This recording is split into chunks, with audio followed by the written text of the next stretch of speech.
পড়া ঠিকঠাক হচ্ছে? না, এটা বুঝতে পারছি না। এই জায়গাটা হলো ক্ষীণ কণ্ঠে, মানে ধীরে ধীরে বলবি, বুঝতে পেরেছিস? হ্যাঁ। আর পরেরটা বলবি কাতর স্বরে, মানে ওই যে একটু মানে জাস্ট একটু ভান করবি, ওই যে কষ্ট করে ওই রকম। তো এত মনোযোগ দিয়ে কি পড়ানো হচ্ছে?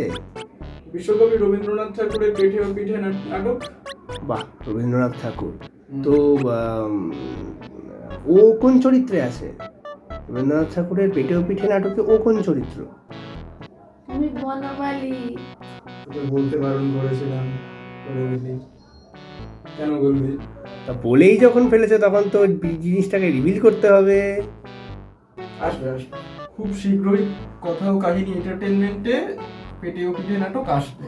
জানতে হলে চোখ রাখুন, সাথে থাকুন।